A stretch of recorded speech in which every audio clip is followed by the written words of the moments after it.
White sand desert, നല്ല വെളുത്ത മണൽപ്പരപ്പുകൾ. മുൻകൂട്ടി ബുക്ക് ചെയ്ത ബസ്സിൽ അഹമ്മദാബാദിൽ നിന്നും രാവിലെ തന്നെ ഭുജിൽ എത്തിച്ചേർന്നു. ഏകദേശം 450 കിലോമീറ്ററാണ് സഞ്ചരിച്ചത്. ഭുജിൽ നിന്നും ഒരു ബൈക്ക് വാടകയ്ക്കെടുത്ത് നേരെ പോകുന്നത് വൈറ്റ് സാൻഡ് ഡെസേർട്ട് കാണുവാൻ വേണ്ടിയാണ്.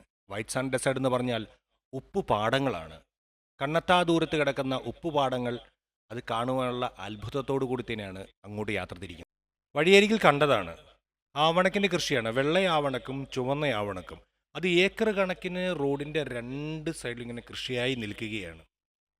കേരളം വിട്ടുകഴിഞ്ഞാൽ നമുക്ക് ഇത്തരത്തിലുള്ള നിരവധി കൃഷികൾ കാണുവാൻ സാധിക്കും. വിഭിന്നമായ കൃഷികൾ. ഇതിൻ്റെയൊക്കെ ഉപഭോക്താക്കൾ നമ്മൾ തന്നെയാണ്. കേരളത്തിലുള്ളവരാണ് കൂടുതലായിട്ട് സാധനങ്ങൾ വാങ്ങുന്നത്. ഉപഭോക്തൃ സംസ്ഥാനമാണ് നമ്മൾ. രാവിലെ ആണെങ്കിലും നല്ല വെയിലുണ്ട്. തണലത്ത് ഇറങ്ങി അവരുടെ പ്രഭാത ഭക്ഷണങ്ങളൊക്കെ കഴിക്കുന്നു. സ്ത്രീകളാണ് കൂടുതലായിട്ടും ഈ പാടത്തും പറമ്പിലും ഒക്കെ ഇവിടെ കാണുന്നത് കൃഷിക്കായിട്ട്. ഈ കൃഷിയുടെ വിളവെടുപ്പിന് ഒരു സ്ത്രീക്ക് ലഭിക്കുന്നത് 600 രൂപയാണ് വേതനമായിട്ട് ഒരു ദിവസം. വീണ്ടും ഒരു അത്ഭുതപ്പെടുത്തുന്ന ഒരു കാഴ്ച. വഴിയോരത്താണ് അങ്ങകലെ കുറേ പശുക്കൾ നിൽക്കുന്നു. ആ പശുക്കൾക്ക് കഴിക്കുവാൻ വേണ്ടിയും കുടിക്കുവാൻ വേണ്ടിയുള്ള വെള്ളം അവിടെ സ്പ്രേ ചെയ്തു വരുന്നുണ്ട്. ഒരു ഡെസേർട്ട് കണക്കാണ്. മണലാരണ്യം അല്ലെന്നേ ഉള്ളൂ.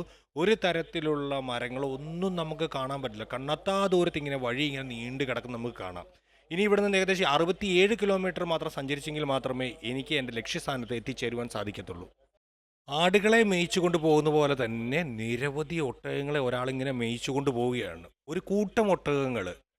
രാജസ്ഥാനിൽ മാത്രമല്ല ഒട്ടകങ്ങളുടെ ഇത്തരത്തിലുള്ള കാഴ്ചകൾ, ഗുജറാത്തിലും ഉണ്ടെന്ന് എനിക്ക് മനസ്സിലായി. 60 കിലോമീറ്ററോളം സഞ്ചരിച്ചപ്പോഴാണ് ഒരു വെള്ളം കുടിക്കുവാനെങ്കിലും ഒരു ചായക്കട കണ്ടുകിട്ടിയത്. മരുഭൂമി ആയതുകൊണ്ട് തന്നെ ചുറ്റുപാടും ഗ്രാമങ്ങളും കാര്യങ്ങളൊന്നുമില്ല. അതുകൊണ്ട് തന്നെ ഷോപ്പുകളുമില്ല. ഏകദേശം 60 കിലോമീറ്റർ മുകളിൽ സഞ്ചരിച്ചു എന്ന് എനിക്ക് തോന്നുന്നു. കണ്ട കടയിൽ കയറി. ഈ കടകളുടെ എല്ലാം പ്രത്യേകത, അതിൻ്റെ ഫ്രണ്ടിലെല്ലാം വലിയ ചെയറുകൾ കാണും. അതുപോലെ തന്നെ കട്ടിലുകൾ വിട്ടിരിക്കും. വരുന്ന ലോറി ഡ്രൈവർമാരാണ് കൂടുതലായിട്ടും ഇവിടെ വിശ്രമിക്കാറ്. ചിലപ്പം ഒന്ന് നടുവ് നീർക്കുവാനായിരിക്കാം അത്തരത്തിലുള്ള കട്ടിലുകൾ ഇവിടെ എന്ന് എനിക്ക് തോന്നുന്നു. ചായക്കടയിൽ നിന്നും ലിഫ്റ്റ് അടിച്ചു വന്നൊരു കുട്ടിയാണ്. ഇവിടെ ബസ് സർവീസുകളില്ല. അവൻ്റെ ഗ്രാമം ഇതിനുള്ളിൽ എവിടെയോ ആണ്. അവൻ്റെ കൂടെയായിരുന്നു കുറച്ച് ദൂരം യാത്ര. കുറച്ച് കാര്യങ്ങളൊക്കെ ചോദിച്ചു മനസ്സിലാക്കിയ ശേഷം ആ കൂട്ടുകാരനെയും വിട്ട് വീണ്ടും യാത്ര തുടർന്നു. ഈ ഹൈവേയുടെ അകലങ്ങളിൽ എവിടെയോ ഗ്രാമങ്ങളുണ്ടെന്ന് തോന്നുന്നു. കാരണം ഗ്രാമവാസികളെയൊക്കെ കണ്ടു തുടങ്ങിയിരിക്കുന്നു. ബസ് സർവീസ് ഇല്ലാത്ത ഇവിടെ എങ്ങനെ അവർ യാത്ര ചെയ്യും എന്നൊരു ചോദ്യം എൻ്റെ മനസ്സിലുണ്ട് ഇപ്പോഴും. റാൺ ഓഫ് കച്ച് അടുത്തിരിക്കുന്നു എന്ന് മനസ്സിലായി. കാരണം റിസോർട്ടുകളൊക്കെ അങ്ങിങ്ങായി കണ്ടു തുടങ്ങി. പല തരത്തിലുള്ള റിസോർട്ടുകളുണ്ട്. രാജസ്ഥാൻ്റെ പഴയ മാതൃകയുള്ള റിസോർട്ടുകളും പുതിയ ആധുനിക രീതിയിലുള്ള റിസോർട്ടുകളുമുണ്ട്. ജയ്സൽമീറിലെ ക്യാമ്പുകൾ പോലെ തന്നെ ഇവിടെയും ഡെസേർട്ട് ക്യാമ്പുകളുണ്ട്. പക്ഷേ അത്തരത്തിലുള്ള ഡെസേർട്ടുകളല്ല ഇവിടെ എന്നത് വേറെ ഒരു വ്യത്യസ്തമായ അനുഭവം ഒരു സഞ്ചാരിക്ക് നൽകുമെന്ന് എനിക്ക് തോന്നുന്നു. യാത്രകളിലേറെയും പരമ്പരാഗതവും പഴയ രീതിയിലുള്ള ഹോട്ടലുകളും റിസോർട്ടുകളുമാണ് എല്ലാം കാണുവാൻ സാധിക്കുന്നത്. G20 ഉച്ചകോടി നടന്നത് റാൺ ഓഫ് കച്ചിലാണ്. ഏകദേശം 2 മാസം മുമ്പ് ലോകത്തിലെ എല്ലാ ടൂറിസം മിനിസ്റ്റർമാരും ഇവിടെ വന്നാണ് പോയത്. അപ്പം എത്രത്തോളം പ്രാധാന്യമാണ് റാൺ ഓഫ് കച്ചിന് നൽകുന്നത് എന്ന് നമുക്ക് മനസ്സിലാക്കുവാൻ സാധിക്കും. റാൺ ഓഫ് കച്ചിൻ്റെ പ്രധാന കവാടത്തിൽ എത്തിയപ്പോൾ തന്നെ നിരവധി റിസോർട്ടുകൾ കണ്ടു തുടങ്ങി. ഇതിൽ മിക്ക റിസോർട്ടുകളും കാലാവസ്ഥകൾക്കനുസരിച്ച് പ്രവർത്തിക്കുന്നവയാണ്. കാരണം ചൂട് കാലങ്ങളിൽ 50 ഡിഗ്രി വരെയാണ് ഇവിടുത്തെ ചൂട്. തണുപ്പ് കാലങ്ങളിൽ അത് മൈനസ് വരെ വരാറുണ്ട്. സീസൺ കഴിഞ്ഞതുകൊണ്ട് തന്നെ മിക്ക റിസോർട്ടുകളും പൊളിച്ചു മാറ്റിക്കൊണ്ടിരിക്കുകയാണ്. സീസണിൽ ഇതൊക്കെ വീണ്ടും സജീവമായി വരും ഇവിടെ. അങ്ങനെ ബോർഡർ സെക്യൂരിറ്റി ഫോഴ്സിൻ്റെ അവിടെ എത്തി. ഇന്ത്യ പാക് ബോർഡറാണ്. അതുകൊണ്ട് തന്നെ ബോർഡർ സെക്യൂരിറ്റി ഫോഴ്സാണ് ഇതിൻ്റെ നിയന്ത്രണം മുഴുവൻ. ഇവിടെ നിന്നും പെർമിറ്റ് എടുക്കണം. ഇനി എങ്ങനെ പെർമിറ്റ് എടുക്കണം, അതിൻ്റെ ഒരു ആപ്ലിക്കേഷൻ പൂരിപ്പിച്ച് അവിടെ ഭിത്തിയിൽ പതിപ്പിച്ചിട്ടുണ്ട്. അത് നോക്കി ഞാനൊരു ആപ്ലിക്കേഷൻ ഫില്ല് ചെയ്ത് കൊടുത്തു. അവിടെ 125 രൂപയാണ് ഒരു ബൈക്കിനായി ഇവർ ഈടാക്കിയത്. ബൈക്കിൻ്റെ രേഖകളും നമ്മുടെ ആധാറും നൽകിയാൽ നമുക്ക് പെർമിറ്റ് ലഭിക്കും. QR കോഡ് അടക്കമുള്ള ഇത്തരത്തിലുള്ള പെർമിറ്റാണ് അവിടെ നിന്ന് നമുക്ക് ലഭിക്കുന്നത്. അതിൽ നമ്മുടെ വാഹനത്തിൻ്റെ ഡീറ്റെയിൽസും നമ്മുടെ അഡ്രസ്സും ആധാർ നമ്പരും കാണും. വാഹനത്തിൻ്റെ രേഖകൾ കൃത്യമായതുകൊണ്ട് തന്നെ പെർമിറ്റ് പെട്ടെന്ന് തന്നെ ലഭിച്ചു. ബോർഡർ സെക്യൂരിറ്റി ഫോഴ്സിൻ്റെ അടുത്ത ചെക്ക് പോസ്റ്റിൽ പെർമിറ്റ് നൽകിയ ശേഷം അതിൻ്റെ സ്ലിപ്പും വാങ്ങി റാൺ ഓഫ് കച്ചിലേക്ക്. ഇന്ത്യയിൽ ഞാൻ നിൽക്കുന്ന സ്ഥലം കണ്ടപ്പോൾ എനിക്ക് തന്നെ അത്ഭുതം തോന്നി. ഏകദേശം 2700 കിലോമീറ്റർ അകലെയാണ് ഞാനിപ്പോൾ.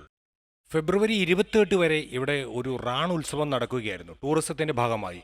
അതിൻ്റെ സാധനങ്ങളെല്ലാം പൊളിച്ചു മാറ്റപ്പെടുന്നതേ ഉള്ളൂ ഇപ്പോൾ. റാൺ ഓഫ് കച്ചിലെ ദൂരക്കാഴ്ചകൾ കാണുവാൻ ഒരു ടവർ മുന്നിൽ കാണാം. അതിൻ്റെ മുകളിൽ കയറി കഴിഞ്ഞാൽ 360 ഡിഗ്രി നമുക്ക് എല്ലാ കാഴ്ചകളും പകർത്താം. റാൺ ഓഫ് കച്ചിലെ ഉപ്പുപാടത്തിലാണ് അങ്ങനെ ഞാൻ നിൽക്കുന്നത്.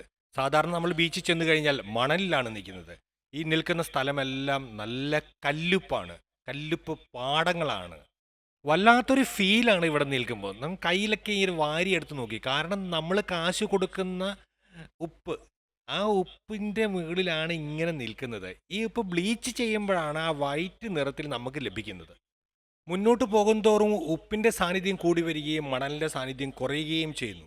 അതുകൊണ്ട് തന്നെ വൈറ്റ് നിറം വരുന്നു. നമുക്ക് അങ്ങാകലെ എവിടെയോ കടലുണ്ടെന്ന് തോന്നാം, പക്ഷെ കടലുകളൊന്നും കാണില്ല. ചില ചതുപ്പുകളും ഇങ്ങനെ ഒതുങ്ങിയിരിപ്പുണ്ട് അവിടെ.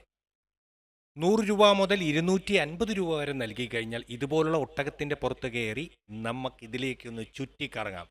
പക്ഷേ രാജസ്ഥാനിൽ ഒട്ടകം പണി തന്നതുകൊണ്ട് തന്നെ ഞാൻ ആ ഉദ്യമത്തിന് നിൽക്കുന്നില്ല. നല്ല അനുഭൂതിയൊക്കെ ഉണ്ടെങ്കിലും ഭയങ്കര ഡീഹൈഡ്രേഷനാണ്. നമ്മുടെ തൊലിയൊക്കെ ഇങ്ങനെ വലിഞ്ഞു മുറുകുന്നതായിട്ട് തോന്നുന്നു. കാരണം നമ്മൾ ഈ ചവിട്ടി നിൽക്കുന്നത് മൊത്തം ഉപ്പിലാണ്. ഉപ്പിൻ്റെ ഒരു പരിസരം മൊത്തം നല്ല ഡെൻസിറ്റിയിലാണ് നിൽക്കുന്നത്. അതുകൊണ്ടാണ് കുറച്ച് ആളുകളൊക്കെ അങ്ങ് ദൂരത്തേക്കൊക്കെ നടന്നു പോകുന്നുണ്ട്. പക്ഷേ ദൂരത്തേക്ക് നടന്നു പോകുന്നത് അത്രയധികം സേഫ് അല്ല. DSLR ക്യാമറ കാണുമ്പോൾ എല്ലാവർക്കും എവിടെയും കിട്ടുന്ന പണി എനിക്ക് ഇവിടെയും കിട്ടി. രണ്ടുപേരുടെ ഫോട്ടോയൊക്കെ എടുത്തു കൊടുക്കേണ്ടി വന്നു. എല്ലാവരും നടക്കുന്ന കണ്ടപ്പോൾ എനിക്കും ഒരു മോഹം. ഞാനും കുറേ ദൂരം ഇങ്ങനെ നടന്നു നോക്കി. ഞാൻ വന്ന വഴി അങ്ങകലെ കാണാം. പക്ഷെ ഇങ്ങോട്ട് വരുംതോറും ഉപ്പ് നല്ല രസമുണ്ട്, പക്ഷേ ചതുപ്പ് നിലമാണ്. ഈ ഉപ്പുപാടത്തിൻ്റെ ചില ഭാഗങ്ങൾ പാകിസ്ഥാനിലെ സിന്ധ് പ്രവിശ്യയിലേക്ക് വ്യാപിച്ചു കിടക്കുന്നുണ്ട്. റാൺ എന്ന വാക്കിനർത്ഥം മരുഭൂമി എന്നാണ്. രാജസ്ഥാനിലും ഗുജറാത്തിലും ഉത്ഭവിക്കുന്ന നിരവധി നദികൾ റാൺ ഓഫ് കച്ചിലേക്കാണ് ഒഴുകിയെത്തുന്നത്.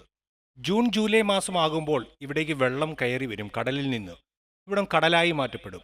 അതുകൊണ്ട് തന്നെ ആ സമയങ്ങളിൽ ഇവിടോട്ടുള്ള ടൂറിസം നിരോധിച്ചിരിക്കുകയാണ്.